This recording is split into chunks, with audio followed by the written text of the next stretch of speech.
Wait mo. Yun. Tignan mo kasi. Ginagawa ng tao eh. Tignan mo.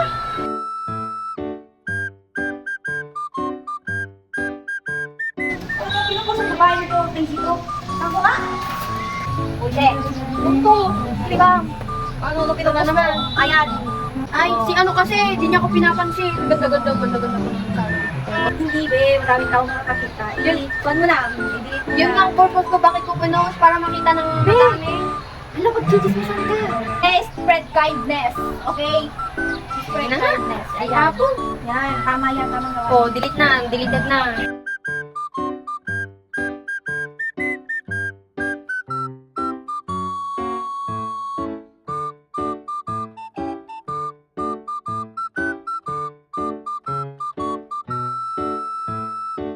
Okay.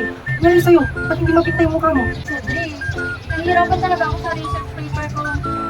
Ang dami ng impormasyon sa internet, hindi ko naman alam kung ano yung tama at mapagkakatiwalaan. Janelle, ano ka ba? Huwag kang mag-alala. May mga website na makatutulong sa'yo. Una yung Google Scholar. Marami kang makikita mga pang-academic yung mga artikulo, mga libro, at mga iba pa na yung mga ginawa ng mga eksperto. Paano ba gamitin yun? Ano ka ba, madali lang? Tapos pwede mo lang i-search dito yung mga gusto mong malaman, like research papers, thesis, at mga studies na makatutulong sa'yo sa topics mo. Wow! Marami ng informasyon dito. O, diba sabi ko sa'yo? Naku, maraming salamat Cedric ah. Ano man, kung may kailangan, sabihin mo lang.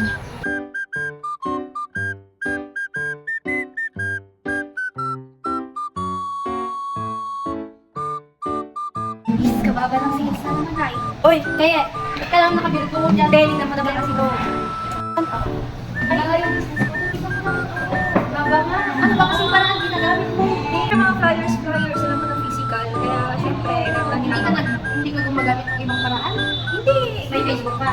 Meron. May TikTok ka? Meron. Instagram? Meron din. Ako na. O, mag-post ka na eh. Post mo yung product mo, pakita mo gano'n. Paano naman yun? Paano naman? Mag-post ka lang. Ayun o. O, paano naman? Ayun o. Ano ba kasi yung product mo? Malaktak, di ba? Ano yung post? Bilisan mo tayo sa share ko. Instagram na lang. Ayan. O, eto na o. Kompleto na? Oo. Wala, purong bulaklak. Sabi sa'yo, maraming Sino po ba ito, ma'am? Oo nga, oo. Sa Isidro agad sabi sa'yo eh.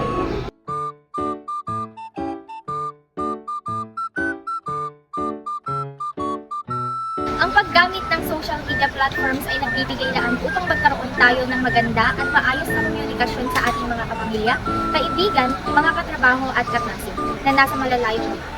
Nakatutulong din ito sa pamamagitan ng mas nagiging updated tayo sa mga trends at balita upang mas mapadali ang ating pag-access sa mga educational contents na siyang makatutulong sa ating pag-aaral. Ang social media platforms ay may mga kaaya-aya at di kaaya-ayang dulot sa atin. Kaya gamitin natin ang social media platforms ng maingat at maging responsable. Gamitin ang social media sa tama at positibong paraan. Maging maingat at mapanuri sa paggamit ng social media.